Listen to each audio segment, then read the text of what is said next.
नमस्कार। आज मैं आपको सुना रही हूँ मुंशी प्रेमचंद जी की कहानी परीक्षा। नादिर शाह की सेना ने दिल्ली में कत्लेआम कर रखा है। गलियों में खून की नदियाँ बह रही हैं। चारों तरफ हाहाकार मचा हुआ है।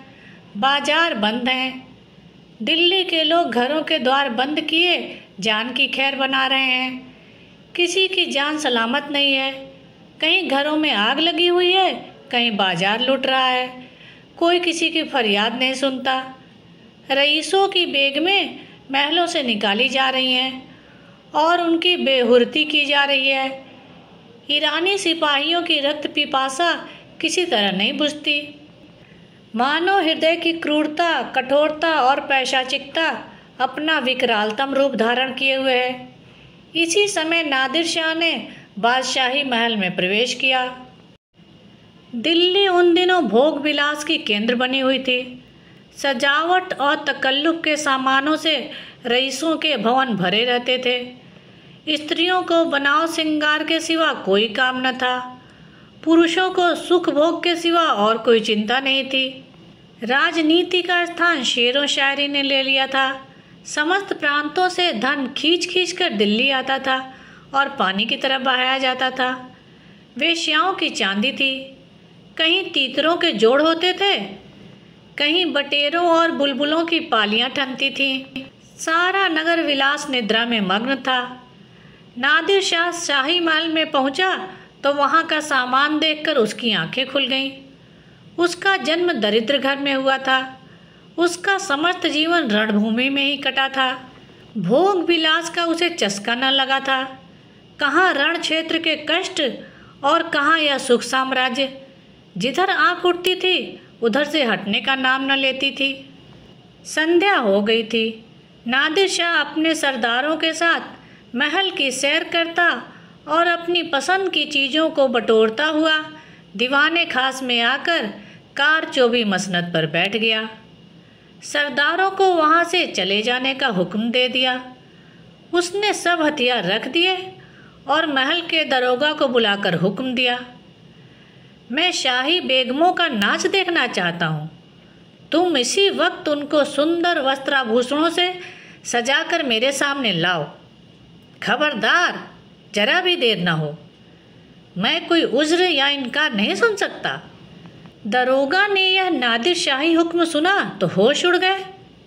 वह महिलाएं जिन पर सूर्य की दृष्टि भी नहीं पड़ी कैसे इस मजलिस में आएंगी। नाचने का तो कहना ही क्या। शाही बेगमों का इतना अपमान कभी न हुआ था। हाँ नर पिशाच, दिल्ली को खून से रंग कर भी तेरा चित्त शांत नहीं हुआ। मगर नादिर शाह के सम्मुख एक शब्द भी जबान से निकलना अग्नि के मुख में कूदना था। सिर झुकाकर आदाग लाया और आकर रनिवास में सब बेगमों को नादिर शाही हुक्म सुना दिया। उसके साथ ही यह इत्तला भी दे दी कि जरा भी तामुल न हो। नादिर शाह कोई उज्र या हिला न सुनेगा।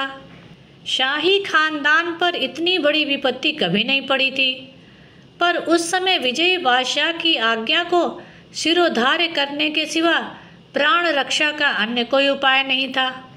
बेगमों ने यह आज्ञा सुनी तो हतबुद्धि सी हो गई। सारे रनिवास में मातम सा छा गया। वह चहल पहल गायब हो गई। सैकड़ों हृदयों ने इस सहायता याचक लोचनों से देखा। किसी ने खुदा और रसूल का सुमिरन किया, पर ऐसी एक महिला भी न थी जिसकी निगाह कटार या तलवार की तरफ गई हो। यद्यपि इनमें कितनी ही बेगमों की नसों में राजपूतानियों का रक्त प्रवाहित हो रहा था, पर इंद्रिय लिप्सा ने जौहर की पुरानी आग ठंडी कर दी थी। सुख भोग की लालसा आत्मसम्मान का सर्वनाश कर देती है। आपस में सलाह करके मर्यादा की रक्षा का कोई उपाय सोचने की मोहलत न थी। एक एक पल भाग्य का निर्णय कर रहा था। हताश होकर सभी महिलाओं ने पापी के सम्मुख जाने का निश्चय किया। आंखों से आंसू जारी थे।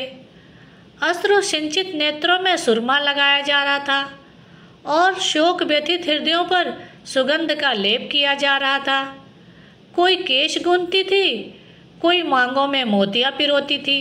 एक भी ऐसे पक्के इरादे की स्त्री न थी जो ईश्वर पर अथवा अपनी टेक पर इस आज्ञा का उल्लंघन करने का साहस कर सके। 1 घंटा भी न गुजरने पाया था कि बेगमात पूरे के पूरे आभूषणों से जगमगाती अपने मुख की कांति से बेले और गुलाब की कलियों को लजाती, सुगंध की लपेटें उड़ाती, छम छम करती हुई दीवाने खास में आकर नादिर शाह के सामने खड़ी हो गईं।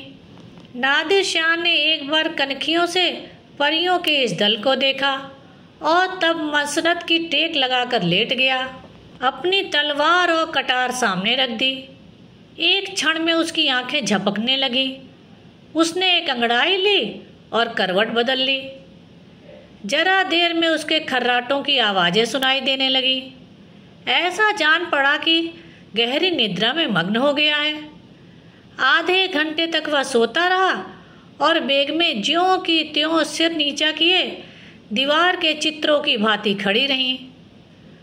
उनमें 2-1 महिलाएं जो ढीठ थीं, घूंघट की ओट से नादिर शाह को देख भी रही थीं और आपस में दबी जबान में कानाफूसी कर रही थीं। कैसा भयंकर स्वरूप है, कितनी रणोन्मत्त आंखें हैं, कितना भारी शरीर है। आदमी काहे को है, देव है। सहसा नादिर शाह की आंखें खुल गई। परियों का दल पूर्ववत खड़ा था।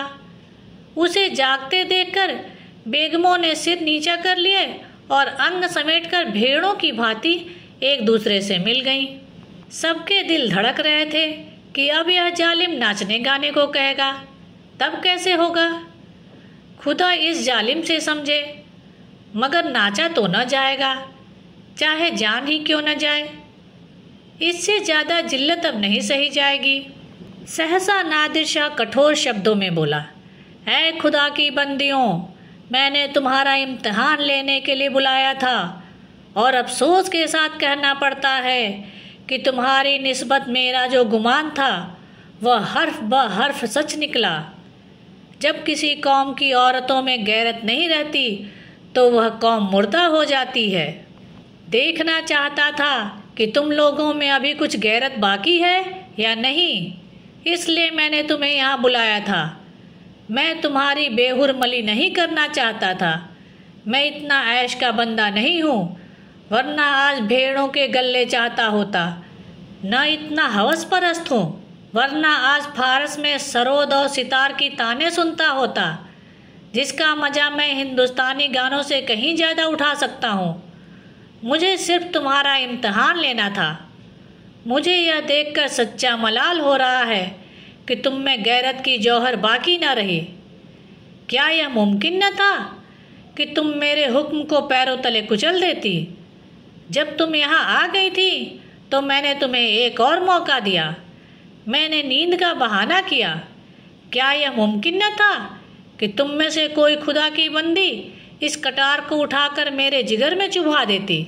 मैं कलाम पाक की कसम खाकर कहता हूँ, तुम में से किसी को कटार पर हाथ रखते देखकर मुझे बेहद खुशी होती। मैं उन नाजुक हाथों के सामने गर्दन झुका देता। पर अफसोस है कि आज तैमूरी खानदान की एक बेटी भी यहाँ ऐसी नहीं निकली जो अपनी हुर्मत बिगाड़ने पर हाथ उठाती। अब यह सल्तनत जिंदा नहीं रह सकती। इसकी हस्ती के दिन गिने हुए हैं। इसका निशान बहुत जल्द दुनिया से मिट जाएगा। तुम लोग जाओ और हो सके तो अब भी सल्तनत को बचाओ, वरना इसी तरह हवस की गुलामी करते हुए दुनिया से रुखसत हो जाओगी। कहानी सुनने के लिए धन्यवाद। मेरे चैनल को लाइक करें, ज़्यादा से ज़्यादा शेयर करें और सब्सक्राइब करें, जिससे मेरी सभी कहानियाँ आपको समय से मिल जाएं।